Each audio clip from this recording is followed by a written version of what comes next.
So you are in the right place if you are here for payroll quarterly reconciliation tips and a little bit of our one big beautiful bill tracking information.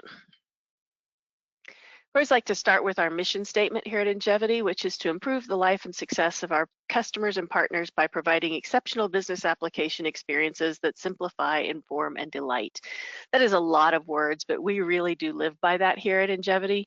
We're trying with our PowerGP Online to provide those exceptional business application experiences, and with training, we are informing and maybe delighting, we'll see, but hopefully everything that we do across the board at Njevity helps simplify and streamline your business. So we really do work our goals and our company around this mission statement. And with that, before we jump into the agenda, I am going to do the thing that you're not supposed to do as a presenter, which is I'm going to give you a little apology up front. I did a lot of payroll support back in the day, but back in the day was probably about 15 years ago. So I'm a little rusty on some of my payroll. I have asked one of our teammates to join us. I'm not sure she's going to be able to, but I just want to make sure that you guys ask any questions you have, because if I can't answer them, I will get the answers for you and get them back out to you. And we'll circle back around to that at the end with our Q&A section. But today's agenda is to look at some reconciliation tips, and then we're going to look at the new overtime premiums, the Secure Act 2.0, and a couple of tools. Actually, those aren't really bullet points. They're just kind of morphed into the rest of the content, but just to let you know, it's kind of out there. So let's hop in.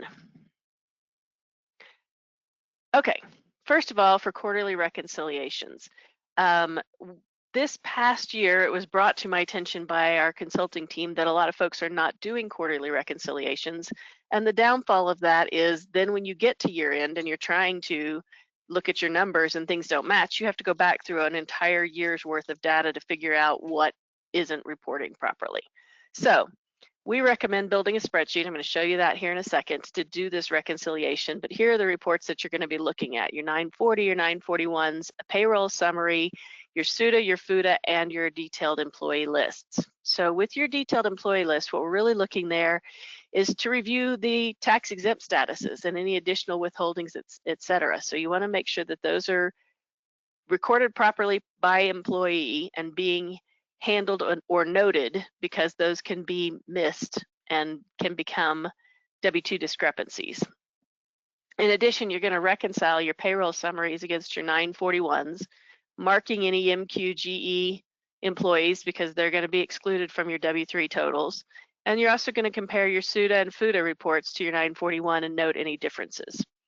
So the easiest way to do this is to build yourself a little spreadsheet. Way back in the day when I did support payroll, and I actually did payroll for our company, I did the payroll in-house, I 100% had a spreadsheet very similar to this. And I would print my 941s and put the numbers in here.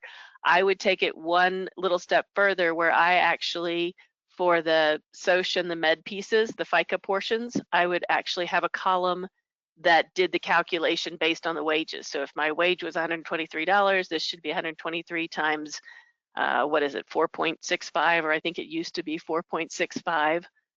So I would actually have a column calculating what it should be and then show what it was on my actual report. So I was double proofing that number for both the SOCH and the med pieces of FICA.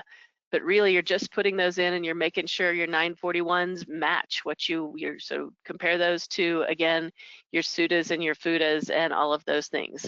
I'm not going to go into this in too much detail. If you would like a copy of this spreadsheet, then let me know. That said, without too much detail, I will open it up really quickly for questions. So let me see if I can unmute all of you guys. You can either put questions in the question box in the chat box, and I'm going to unmute briefly and see if anybody has any questions for me going on, because as far as reconciliation, this is kind of the guts of it. This spreadsheet and running those reports is really what you need to do. Any questions on any of that?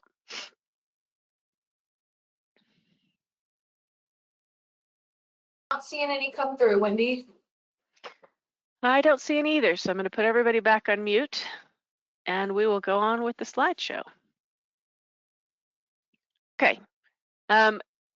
Here are some common reconciliation pitfalls. The The first one being doubled benefits and deductions on a W-2. And really what that boils down to is having multiple benefits or deductions that use the same, yeah, okay, here it is. I was like, I think I just updated this. The same W-2 box or label. So if I have two deductions that have the same W-2 box or label, they're going to print improperly on my W-2s. Those are not going to show with anything that you're doing in a quarterly reconciliation, but it's not a bad idea on a quarterly basis to go look at that. Just spot it. We put in a new deduction, we put in a new benefit. You know, as we get on through the slideshow, you're going to see some benefit and deduction options for the big, beautiful bill act pieces that we're going to look at. So you just want to make sure you've got your boxes labeled properly. If you have a W-3 total that doesn't match your payroll summary. Wendy, can you hear me? Yes. I'm just going to pipe in there. You mentioned duplicates because you have two different deductions. I've also seen it where on one deduction, someone unintentionally put in the label twice. It's very easy to do because maybe you don't see it, so you put it in again, and you can only tell that it's in there twice if you flip through the arrows. So you know, you say, well, I only have one deduction, how could it be there twice? It can happen that way. Great, and for everyone who's interested, this is Estelle on our consulting team, and she does a ton of payroll year-end and quarter-end stuff. So I'm very glad she's chiming in because, as I mentioned, I'm rusty, but Estelle does this a lot. So we'll take all of her advice. Okay, so our next bullet point is if your W-3s don't match your payroll summary, again, this is going to be more towards the end of the year, but this is stuff you can check at any time throughout the year. You can go through and run your W-3. No, you can't because you got to create your wage file for that. So, but you can check everything else, and one of them is to, again, make sure that your MQGEs are marked properly. If it doesn't seem to be matching and you can't find your MQGEs, then we have a script here that you can run. You know, if you're not a script running kind of person, you can reach out to support and we can run that for you and help you identify those employees. For federal withholdings, you need to verify your pay codes, your deductions, and your tax maintenance setup quarterly. Because if you have a pay frequency mismatch or additional withholding requests or something like that, then those are some of the things that, again, can cause you discrepancies. If you're doing that quarterly spreadsheet, you may find those on there, but you could also just flip through pay codes, deductions, and tax maintenance on a quarterly basis. And then lastly, local taxes causing a blank W-2. If you by chance have an inactive local tax code with no year-to-date wages, that can break a W-2. So you want to make sure that you've got an active local tax code for employees where that is applicable. Not all states and places have local taxes, but where they do, you want to make sure you've got that set up correctly by employees with the right active local tax and a sequence number of 1. Excuse me. Again, there's a script here to help you locate anybody who maybe is missing that, but in general, that's a good way to another good thing to check on a quarterly basis to make sure you don't have folks who are missing their local tax pieces. Okay, with that, we're moving on to the One Big Beautiful Act things. Again, questions or chat, the question box or the chat box. If I've missed or scrolled over anything too quickly, please let me know and we will go back. But moving forward, we're on to our overtime premium tracking. So this is mandatory for 2026. For 2025, I believe it was suggested, and I think maybe there were some options to put it in a different box on your W-2. But since we're in 2026 now, it is mandatory. The W-2s, the fact that there is a new W-2 tells you that there's also going to be a payroll release for sure at year end because they'll have to be updating W-2s and 1099s. Actually, there is a box in 1090. There will be boxes in 1099s as well for your 1099. I believe 1099 NEC people is where that's going to come into play, but I did see that 1099s will be affected for this year end as well. But we're going to get a box code 12TT for qualified overtime premiums. And the trick here is that you are reporting the premium portion only of this overtime. So the premium portion only is that 0.5 extra. If I'm getting time and a half, it's that half time that's got to be reported. So you've got down the side, I've got some just, numbers for you to look at. 12.5 is the individual maximum deduction, 25 for joint filers, and then again, 2026, this is reporting. The key concept again is that this is that extra portion on top of it. So these are coming out of your 2 history tables as we track through that. Okay, so some options for tracking this. I will start by jumping ahead a little bit, which is this link down here is the link to the 2025 year-end blog where Terry Healy talks about these options. So the first is you can build a smart list. So Microsoft has published a smart list to help isolate the overtime premium options of that. You can, I believe, Estelle, correct me if I'm wrong, but I think there's a view that you create and then you render that view up into SmartList to help you see who's got those overtime premiums. And then okay, thank you. And then the way to track that is, or one way to track that is if you want to report that separately. So Microsoft does not currently have a way to just look at the overtime paid, split the premium out, and help you put that in the right box. So for you to put it in the right box, you're going to have to do a little bit on your own. Their suggestion is this option 2, which is creating a benefit code. So I've got a screenshot that shows this in detail. Again, the steps to do this in detail are in that 2025 year-end blog, but the gist of it is you're going to build a new benefit, and then you're going to track the premium amount in that benefit and report that benefit in that box 12 TT code. That's kind of the summary of all of this. The thing at the bottom to note is this only works for standard overtime codes. So we looked at this for a person in California who had some shift differentials, and then they had some double time codes, and then there was, for California, they pay overtime on a daily basis instead of a 40-hour basis. So this overtime premium, I don't think I have this in the slide anywhere, but it is based on FSLA logic. So if the person is FSLA exempt, then this premium doesn't apply to them. So you want to marry in the FSLA components into your premium calculation here.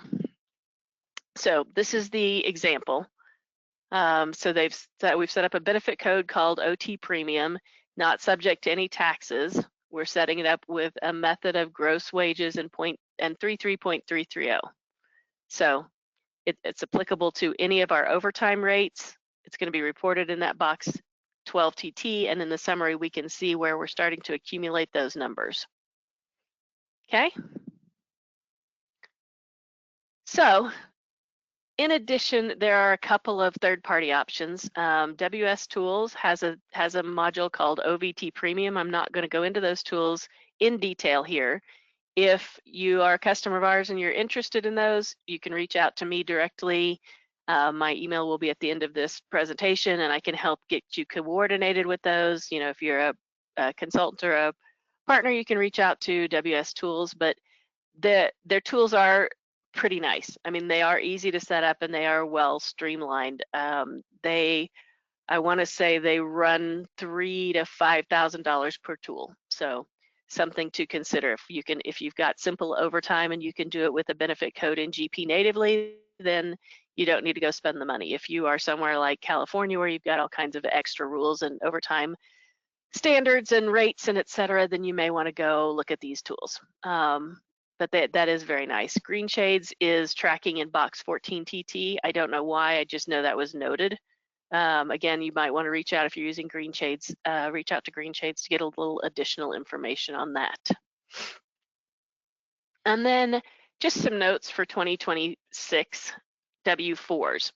I ran across this somewhere and I thought it was very interesting, and I would say probably worth sharing with any customers that you have, and if you are a customer, with your employees, because the piece that I thought the most interesting on this is kind of down here at the bottom, where if you are an overtime person and you want to go out and kind of calculate, well, I guess the gist of this entire slide is if you want to go out and calculate what you think your taxes are going to be based on this new deduction, then you can go out to the IRS website and pull down a new W-4, and the new W-4 has a deduction worksheet in it. So you can go in and put your wages in, you can put how much tips or overtime you think you're going to get, and figure out what your taxes are going to be. If it looks like you're going to end up getting a lot of money back from the government just based on your standard W-4 completion, you might want to change some of the components, right? You might want to change from married to single so that they, well, actually, usually I think married to single makes them withhold more. So you might want to change something there. We've had people who will add exemptions in here to try and make it so that they are taxed less. But down at the bottom, another workaround here is to actually create, which is I've got a screenshot up in the top corner, an additional withholding tax that's negative. So it kind of reverses out some of the tax that's going to get paid to the IRS so that you keep more of your money and don't have as much coming to you as a refund based on this new deduction that you can get on your taxes. So just an interesting train of thought. If you're a payroll person, you might want to walk through W-4s or suggest that your employees walk through W-4s so that they can see where they're going to land. And if you are a consultant, it might be something, consultant or partner, you might want to talk to your payroll customers about this, because it is, like I said, an interesting concept. I know I review my W-4 every other year or so just to make sure that I'm not paying in more than I really need to. All right. I am talking really fast today, guys. We're gonna be done early because I seem to have taken my fast talker pills today. Which actually, Wendy, can I just add a couple things in regards to the overtime pay? absolutely.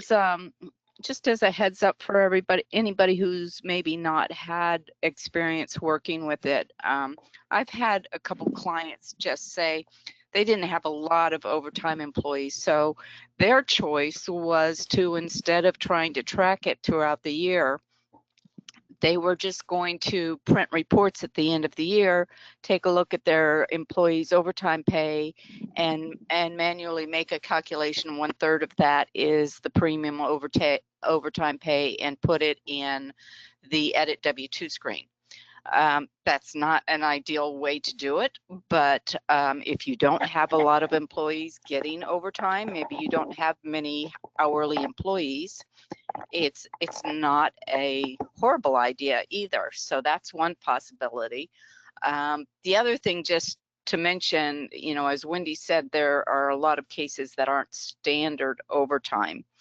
And if you have a situation that's like that, we have, with the one client that we had to work with in California, we did figure out how to take Terry Healy's suggested view and tweak it and adjust it to personalize it for that particular client, and make it work for their situations of overtime that wasn't the standard rate, create another one that was for their double time, and get the information that they needed in SmartLists, even though their rates weren't standard. So, there's ways to get that information. You don't just throw your hands up, and we can help with that.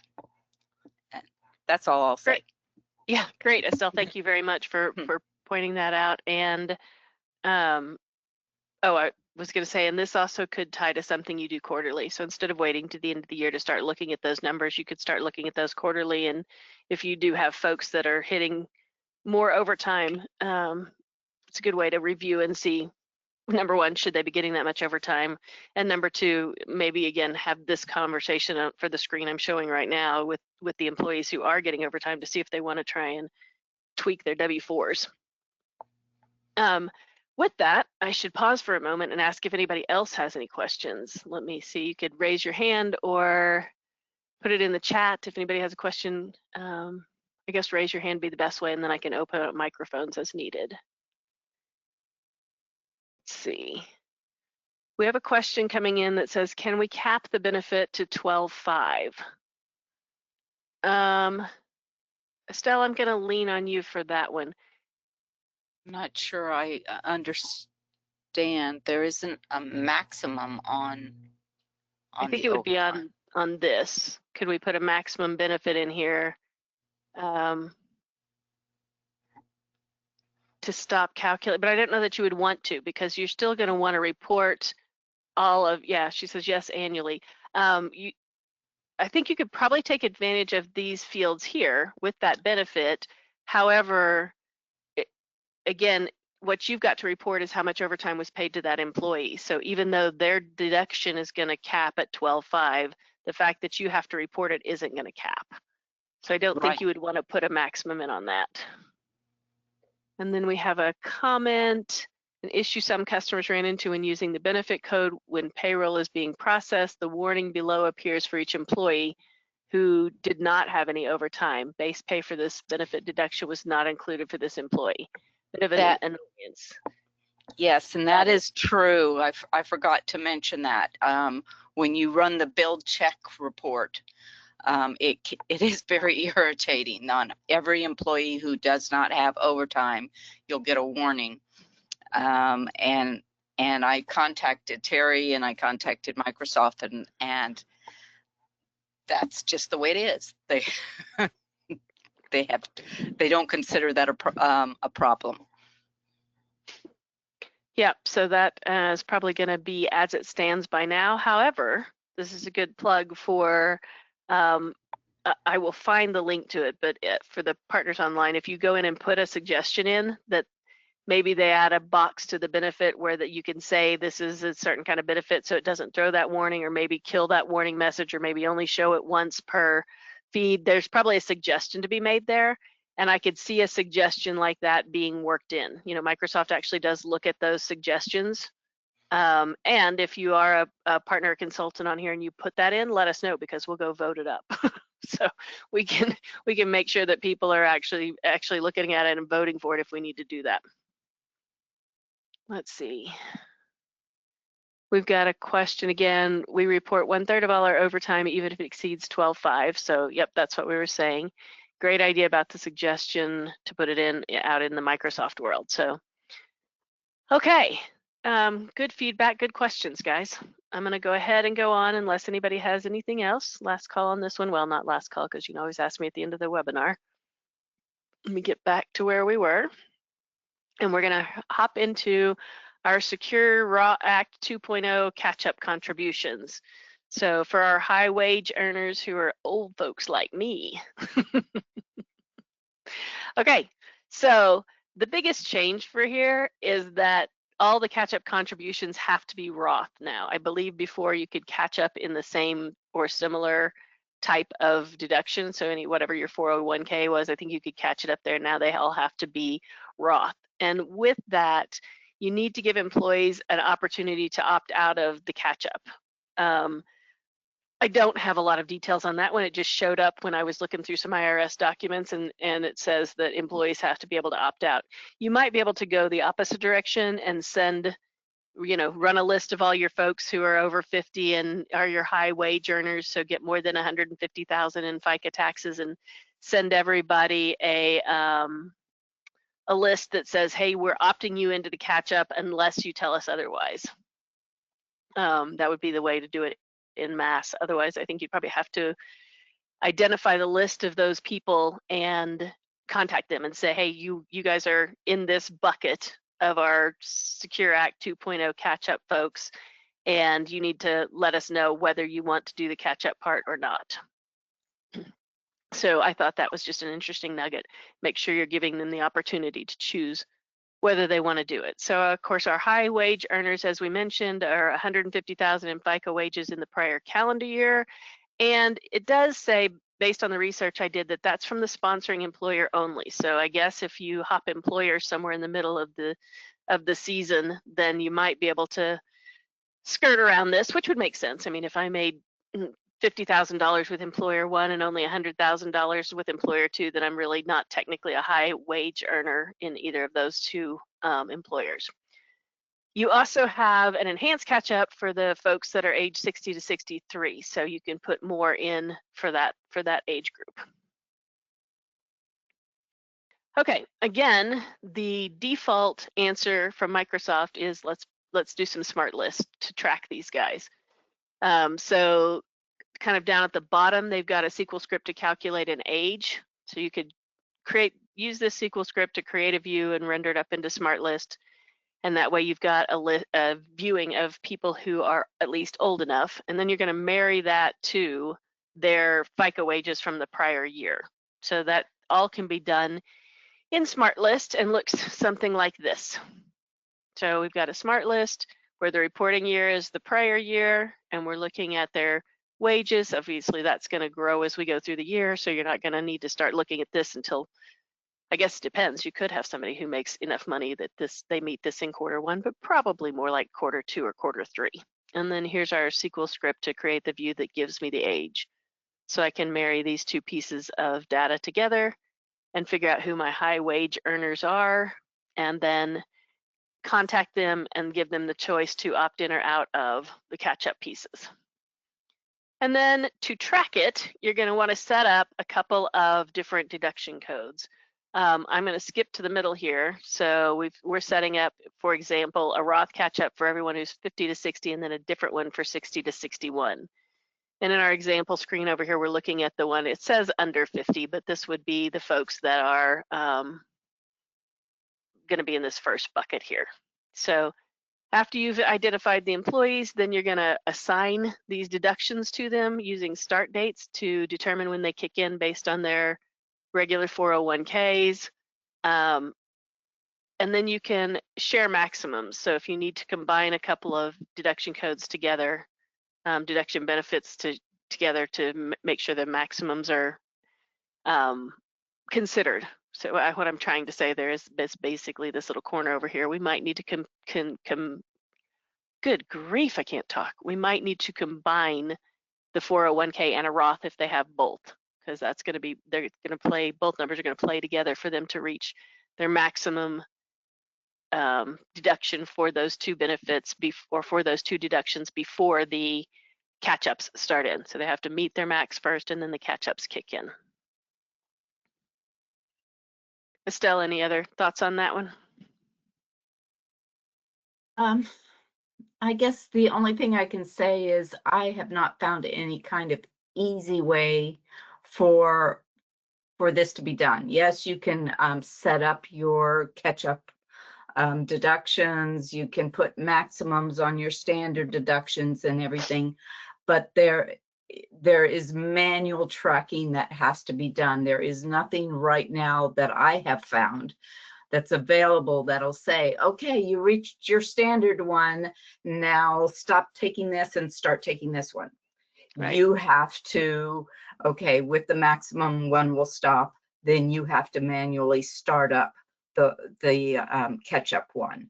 Now, you know, the maximum, do you have to do it in the same payroll? That's always the trick. Do you reach the maximum on the October 1st payroll and you only had $20 left? So does the rest of it have to happen in that same payroll? So do you have to be aware and ready for both of them? Or can you just say, okay, they don't have a lot taken out for that one particular payroll, and then the catch-up will really start the following payroll? I think that's, you know, in theory, you want to do it on the payroll that it happens, but I don't know, that I think that's up to the payroll person there to decide that. Well, and it does lend itself really well back to our original topic, right, which is the quarterly reconciliations. This is something right to add to those quarterly reconciliations. You want to start watching for those people so you can figure that out. Are they getting close? Do we need to consider this? You know, when do I think we need to toggle them? Yeah, as part of your payroll preparation, maybe prior to running your payroll, take a look at those smart lists that you create and see what their year-to-date you know, amount is for their deduction, and you can tell with one look, okay, they're about to cross the threshold, so I need to get the catch-up deduction activated. Right. Great suggestion. Yeah. Okay. As with the other, there are some third-party options. So again, WS Tool has a product called Roth. I believe it is supposed to allow you to have the secondary deduction kick in automatically. I can't remember that for sure, but it adds the things I like about this one is that it adds kind of a setup window for you to do, so it's a little bit easier to set up, I think. I think it also gives you that age validation and some compliance warnings in there. So there are some benefits to that tool. If you already own the Integrity Data Enhanced Retirement Plan, you can do it in there as well, but I don't know that their product adds a whole lot more than what GP does. I think they're very similar in functionality, but if you're already using it, it does accommodate it. And that's the end of our stuff, guys. I did talk fast. So let me try again to open this up so we can have people speaking out loud. If you have any questions, again, you can put more questions in the Q&A or the chat. And as I mentioned, if you're a customer of ours and you're interested in any of those tools, this is my email. You can email me. If you are interested in having anyone help you set this stuff up, you can email our support team and we'll get one of our consultants assigned to help you with the setup. And with that, let's see. Couple of notes in here, only if they earn over 150K in the prior year, yes. And for those over 50, we're capping the K on the employee deductible code. Yeah, so you could, on their initial 401K or Roth contributions, you could cap that so it stops, but you're still gonna have to manually go turn on the other one. So you can absolutely make the first one stop, which you should be anyhow because there is a max there. But to toggle in that catch up, you're gonna have to turn that on manually.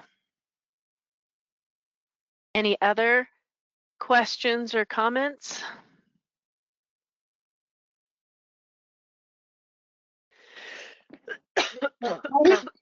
Excuse me.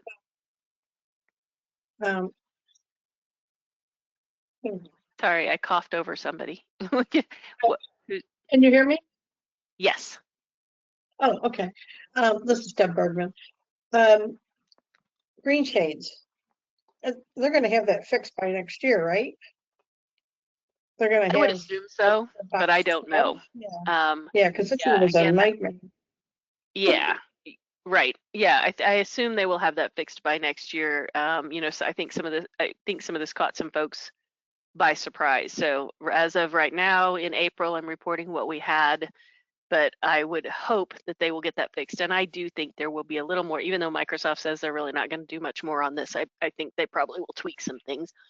We all know that our updates from Microsoft are kind of based on Terry, and she's a payroll lover. So yes. Sorry, guys, I'm choked. Thank you. Okay, I'm back. Any other questions or comments? This was really helpful. Great. Thank you for the feedback on that. If you come up with anything else, feel free to email me. I may, or like I said earlier, may or may not know the answer, but I bet I can find somebody, Estelle, who can help me find the answer. I do have one question on the tips, because I know that, like, I've been doing this payroll for like the last 12 years, but still I have questions on, I have like 2 customers that do tips, and trying to determine between the reported tips and the unreported tips. It's like, I don't know which one is supposed to be on this one big beautiful bill. If anybody has any information on that, I would love to hear it, because the internet's confusing. Yeah, I was just talking actually about this to my daughter this morning, because she's been in and out of some server jobs, and now the rules are going to change as she goes and gets a new server job. So I do not know where the tips fall on this, and I have not seen any GP specific information about it. So Okay. Again, you could put in a suggestion to Microsoft if there's some way that will work to track it, or if you just really need something to track it, put the suggestion to Microsoft. Yeah. And Because I know the regular tips, when they put it in as tip income or the, you know, the tips, it shows on their W-2 as tips. Right. yeah, is So- this Deb Bergman talking still? Yes. Yeah, Yeah. I'm making notes. I'll do a little research and see if I can come up with something that would be useful for you. Yeah, that's what I was Okay. thinking too, Deb. If we come up with something, I'll let you know. I know we have at least one customer that has, I mean, multiple restaurants. So I'm not sure how they're handling it, Yeah. but they've got to be handling it somewhere. So I could potentially reach out to someone at their website too. I mean, at their office too, and see if they've got any tips on how they handle tips. Okay, But these were thank you. like I said, we Yeah. didn't dig into it because Microsoft didn't go into it at the end of the year last year. And I haven't seen anything new on it. The WS tools I thought was an interesting addition this year. Like I said, they're good tools. Mhm. They're a little expensive, but I guess it depends on how many folks you have who you think are going to need Roth catch up or who are going to have overtime. That's kind of where I think you slice and dice and decide whether it's worth the money or not.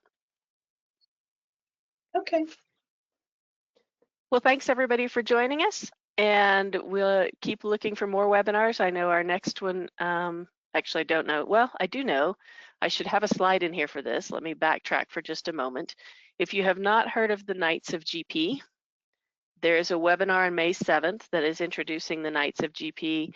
It is a concept for continuing keeping Microsoft GP up to date after Microsoft stops releasing new product.